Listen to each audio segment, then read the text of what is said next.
Today with me, Abi Agina, and our focus on today's show, we are looking at the ICT sector and how the digital economy is shaping up in the country.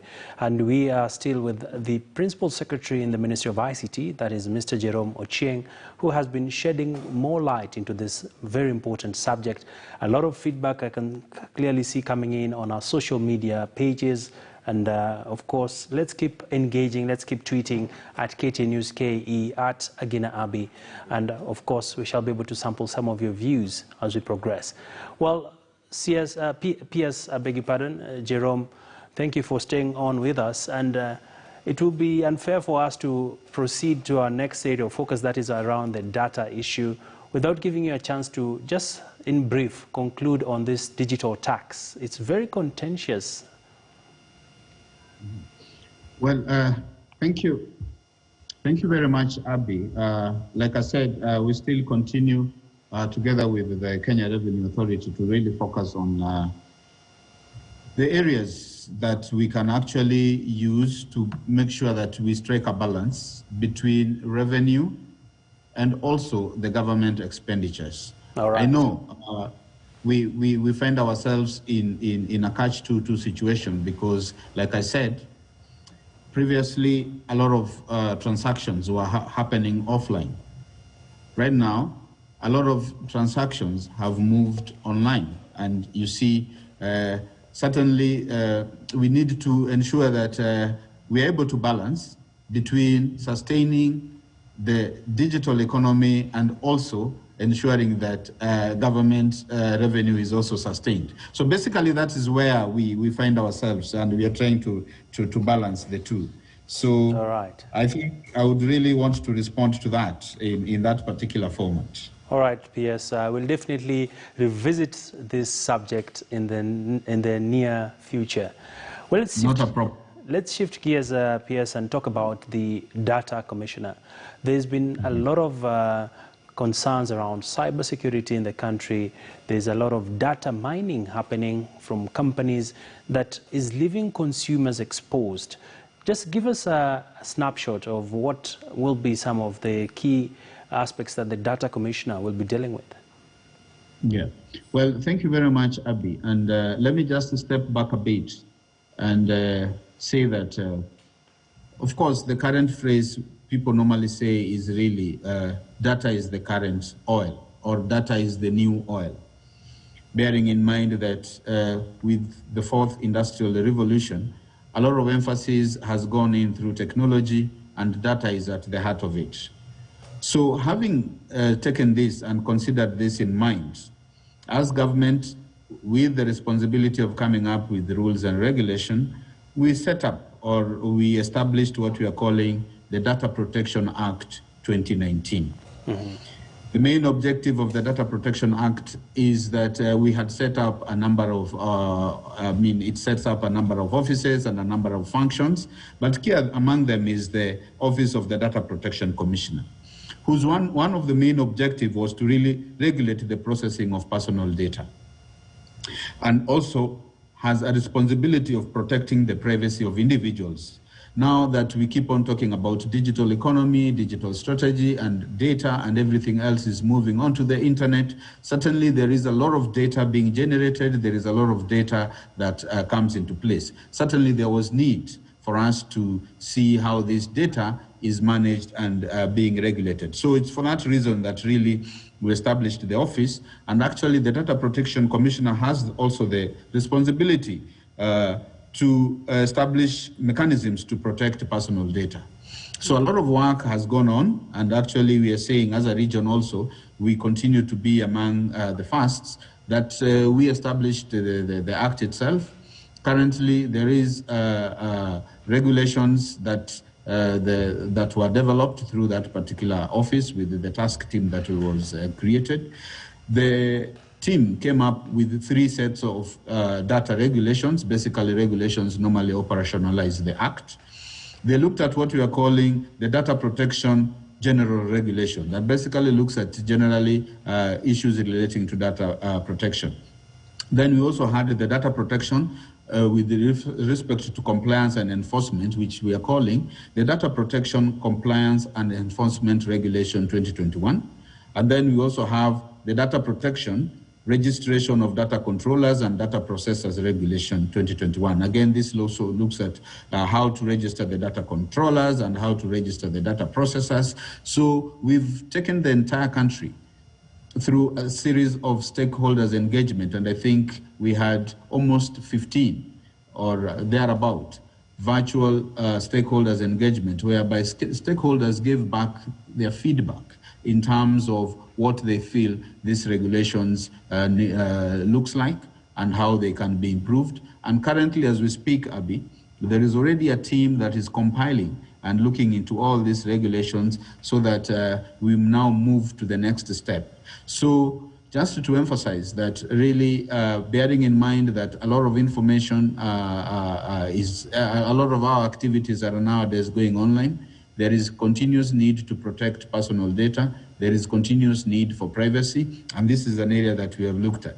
And also just to digress a little bit, we know that cyber threats or cyber security also has become another key important thing. And certainly you're aware of the passing of the Computer Misuse and Cybersecurity Act that basically also looks at how to protect our various systems.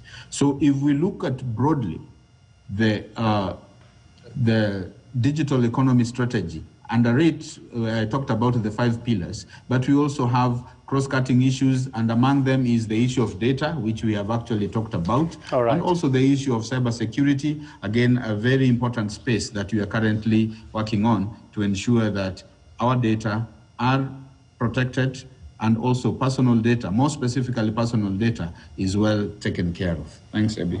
All right, Piers, and as we wrap it up, of course, I'd like to just get your quick closing thoughts on what does the future look like for the digital economy in Kenya and in Africa in less than a minute. Yeah, thank you very much, Abby. And I know probably I've talked about it, but actually I would want to say that the future is bright, bearing in mind that we as a country have the advantage of having started way before in terms of establishing a reliable infrastructure. We continue to improve the infrastructure, and also we keep on we are happy that we have a youthful population, less than, 75% of us are less than 35 years of age. So you find a situation whereby there is a big potential of human capital or in terms of skills, and people also who are equally innovative. So basically, I want to say that I see a very bright future.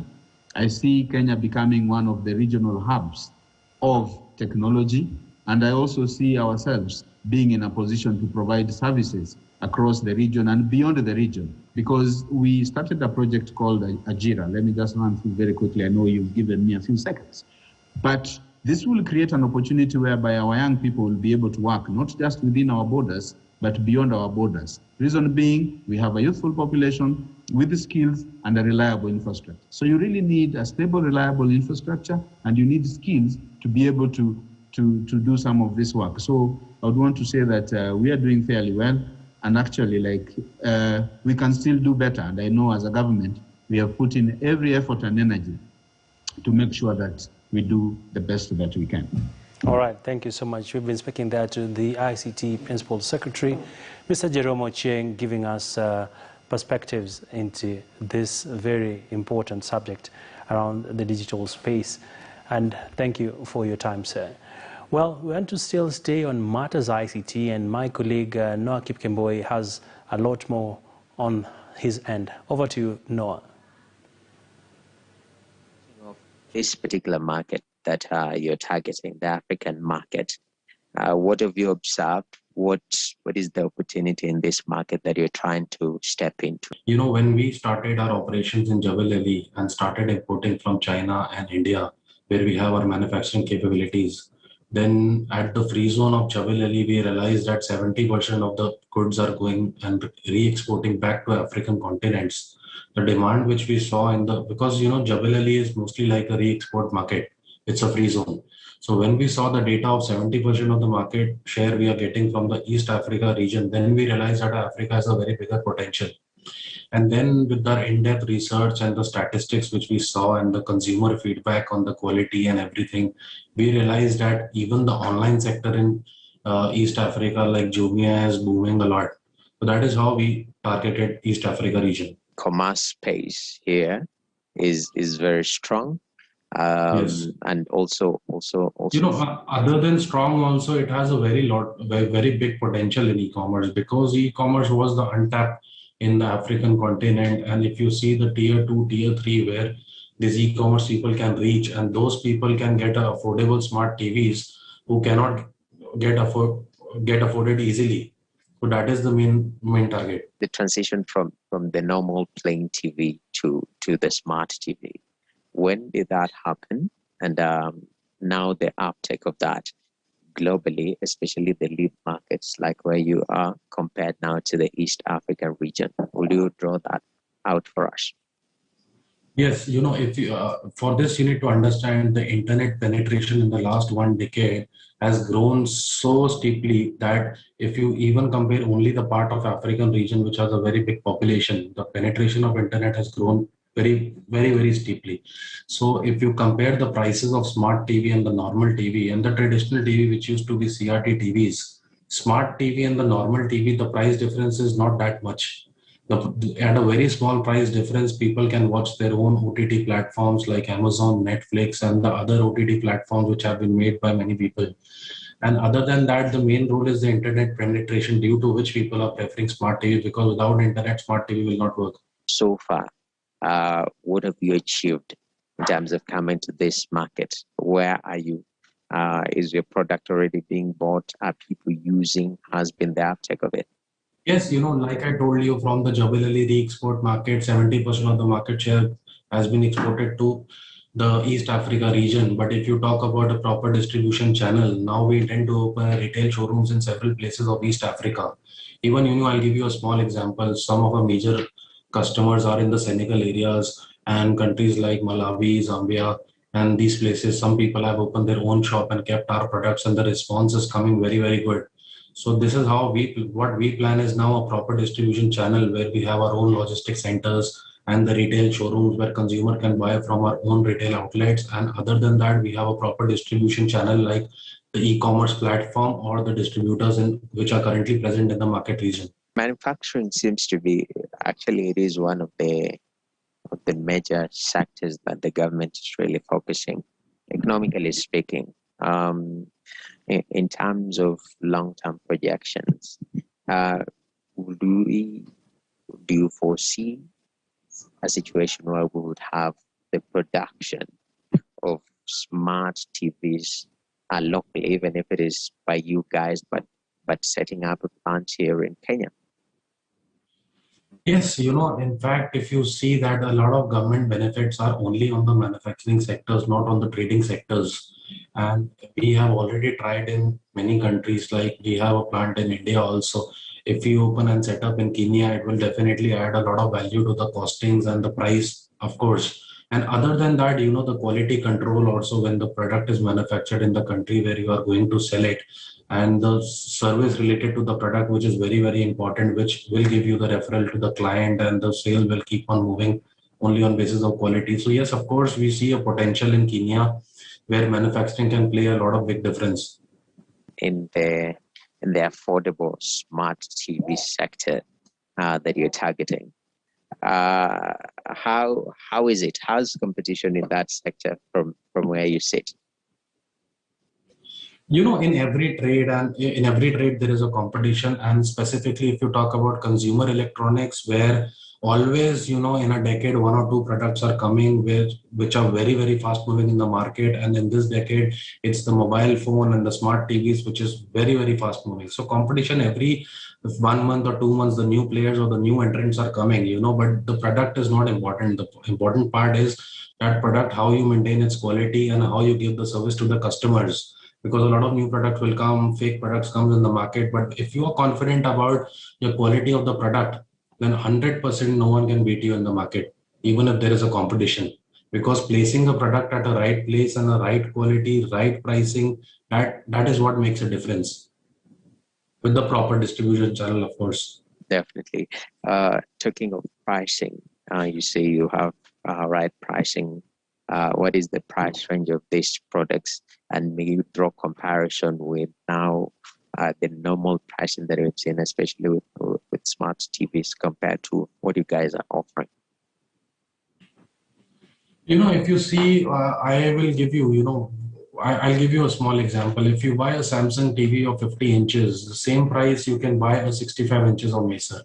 That is how we give the price comparison. Not we just don't play only with the price point, but that is how the size difference matters. At the same price, you will be getting 15 inches more in Mesa. That's interesting. So now the question that arises from that, of course, this is what you do. This is your niche.